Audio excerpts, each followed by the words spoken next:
Hello दोस्तों, स्वागत है आपका फिर से एक बार अपने न्यूज़ चैनल सरकारी जॉब न्यूज़ पे। दोस्तों, बिहार पुलिस दरोगा भर्ती के आवेदन कल से शुरू होने जा रही है, जो कि आप लोग जानते हैं। जैसे कि 1275 वैकेंसी बिहार सब इंस्पेक्टर यानी बिहार दरोगा की वैकेंसी आई हुई है। इसका आवेदन कल से शुरू होने जा रहा है। तो दोस्तों, फॉर्म भरने से पहले आप लोग एक बार फिर से सारी जानकारी जान लें कि कैसे कैसे आप लोग फॉर्म भर सकते हैं।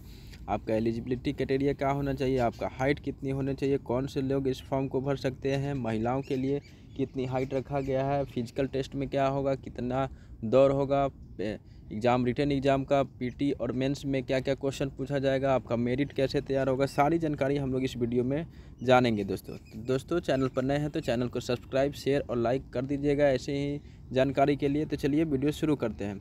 दोस्तों, आप जानते हैं कि 1275 वैकेंसी आई हुई है बिहार पुलिस दरोगा का। तो यहाँ पर देख सकते हैं कि 5 अक्टूबर से आपका फॉर्म फिलअप हो रहा है।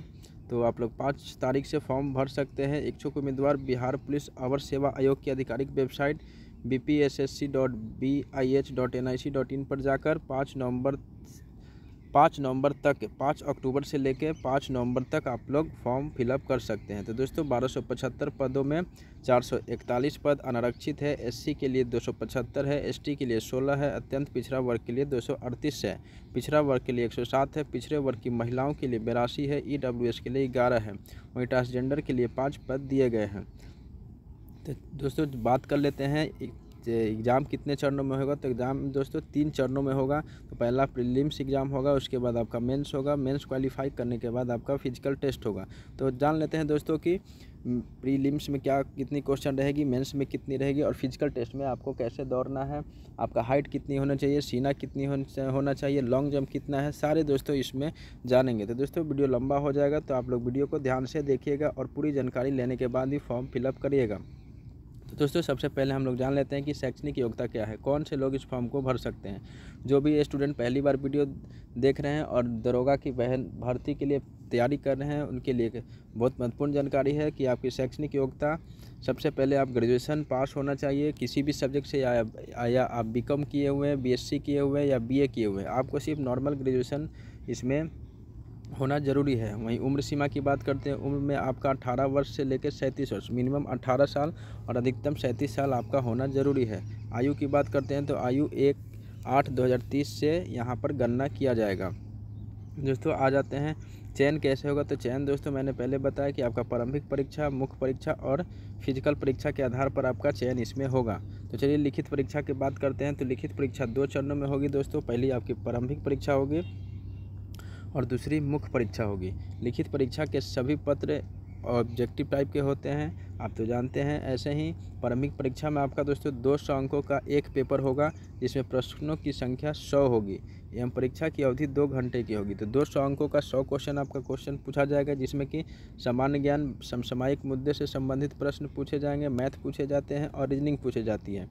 30% से कम अंक पाने वाले अभ्यर्थी मुख्य परीक्षा के लिए असफल घोषित किए जाएंगे। तो दोस्तों, प्रथम प्रीलिम्स देने के बाद आपका कट ऑफ निकलता है, उसके आधार पर जो अभ्यर्थी पास होते हैं उसके लिए मेंस परीक्षा का आयोजन किया जाता है। तो मेंस में दोस्तों, मेंस में प्राप्त अंकों के आधार पर आप तो रिक्तियों की 20 गुना सफल अभ्यर्थियों को चयन के लिए कोटिवार बुलाया जाता है। तो मेंस में प्रीलिम्स सिर्फ क्वालिफाई करना होता है दोस्तों, उसके बाद मेंस में आपका मेंस के पेपर पे ही आपका मेरिट तैयार किया जाता है। तो मेंस में 2 पत्र होते हैं दोस्तों। सबसे पहले पहला पत्र होता है 200 अंकों का सामान्य हिंदी का, जो कि क्वालिफाई मार्क्स होता है, जो कि आप एक बार क्वालिफाई करने के बाद आप इसमें एलिजिबल हो जाते हैं। तो 2 घंटे का हिंदी का पेपर होता है। दूसरा 100 प्रश्न होंगे, न्यूनतम अर्हता 30% होना चाहिए। 100 क्वेश्चन इसमें होती है, जो कि 200 नंबर का होता है और अनिवार्य रूप से इसे पास करना ज़रूरी होता है, जो कि इसमें मेधा सूची में यानी मेरिट लिस्ट में इसका नंबर नहीं जुड़ता है।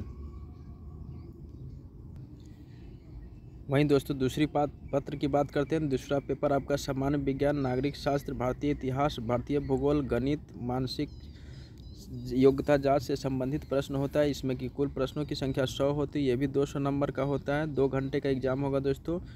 इसमें जो आपका दूसरा पेपर होगा, इसी के आधार पर आपका मेरिट तैयार किया जाएगा। तो आपका मेन पेपर दूसरा पेपर है, जो कि जीके, जीएस, सामान्य विज्ञान, मैथ, भूगोल सारे इसमें ऐड रहते हैं। तो इसमें दोस्तों निगेटिव अंक भी काटा जाएगा, 0.2% इसमें निगेटिव अंक रखा गया है।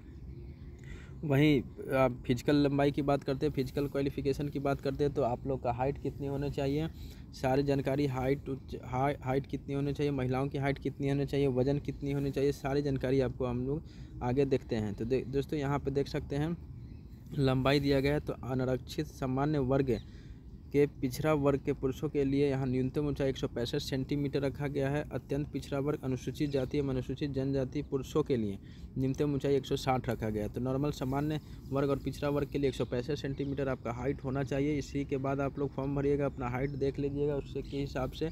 और अत्यंत पिछड़ा अनुसूचित जाति के लिए 160 सेंटीमीटर रखा गया है। वहीं महिलाओं की बात करते हैं तो महिलाओं के लिए न्यूनतम ऊंचाई 155 सेंटीमीटर, वहीं न्यूनतम वजन 48 किलो होना अनिवार्य है। तो महिलाओं के लिए 155 सेंटीमीटर होना ज़रूरी है। तो महिला आप देख लीजिएगा, जो महिला फॉर्म भरने वाली है उनको 155 सेंटीमीटर हाइट होना आवश्यक है। वहीं आगे सीना की बात करते हैं तो पुरुषों के लिए सीना यानी छाती आपका कितनी होनी चाहिए, तो समान और पिछड़ा वर्ग अत्यंत पिछड़ा वर्ग पुरुषों के लिए बिना फुलाए 81 सेंटीमीटर न्यूनतम और फुलाकर 86 सेंटीमीटर अधिकतम आपका होना चाहिए। यानी फुलाने के बाद सीना में कम से कम 5 सेंटीमीटर का अंतर होना चाहिए। अनुसूचित जाति एवं अनुसूचित जनजाति के लिए पुरुषों के लिए 79 सेंटीमीटर न्यूनतम और 84 सेंटीमीटर अधिकतम छाती होना चाहिए। वहीं महिलाओं की बात करते हैं, जो आपका फिजिकल टेस्ट होगा, फिजिकल टेस्ट में क्या क्या होने वाला है। तो फिजिकल टेस्ट में आपका 1 किलोमीटर की दौड़ के लिए समय 6 मिनट दिया जाएगा। तो दोस्तों 6 मिनट आपका इसमें समय दिया जाएगा पुरुषों के लिए। और ऊंची कूद की बात करते हैं, ऊंची कूद में पुरुषों के लिए न्यूनतम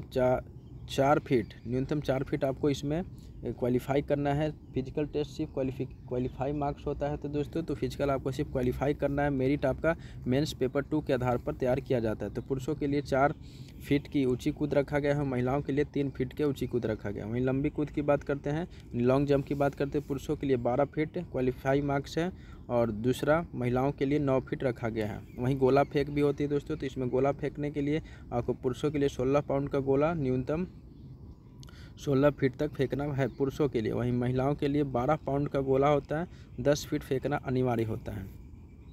तो दोस्तों फाइनल मेरिट लिस्ट की बात कर लेते हैं। तो फाइनल आपका मेरिट लिस्ट कैसे तैयार होगा, तो अंतिम रूप से सफल अभ्यर्थी मेरिट लिस्ट मुख्य लिखित परीक्षा के अंक के आधार पर तैयार किया जाता है। वहीं फिजिकल टेस्ट में सिर्फ पास होना अनिवार्य है। तो दोस्तों आपका पीटी, मेंस और फिजिकल, तो जिसमें से कि आपका मेंस में पेपर 2 का जो जीके जीएस का पेपर उसमें उसी के आधार पर आपका मेरिट तैयार होगा और फिजिकल टेस्ट आपको सिर्फ क्वालिफाई करना होगा। तो दोस्तों इस तरह से आप लोग पूरी तरह से समझ लें, उसके बाद ही फॉर्म को फिलअप करें। और अगला फ़ीस की बात कर लेते हैं। तो फ़ी आप लोगों का बिहार के निवासियों को जो कि अत्यंत पिछड़ा वर्ग, आर्थिक रूप से कमज़ोर वर्ग, अनारक्षित वर्ग, राज्य के बाहर जो भी महिला पुरुष हैं उनको 700 रुपये का फ़ी यहाँ पर जमा करना होगा फॉर्म भरने के समय। और वहीं बिहार राज्य के मूल निवासी, अनुसूचित जाति, अनुसूचित जनजाति, पुरुष, महिला, राज्य के मूल निवासी सभी वर्ग के कोटि और महिला अभ्यर्थी, थर्ड जेंडर के अभ्यर्थियों के लिए 400 रुपये फीस यहाँ रखा गया है। तो इस तरह से आप लोग इस फॉर्म को भर लें।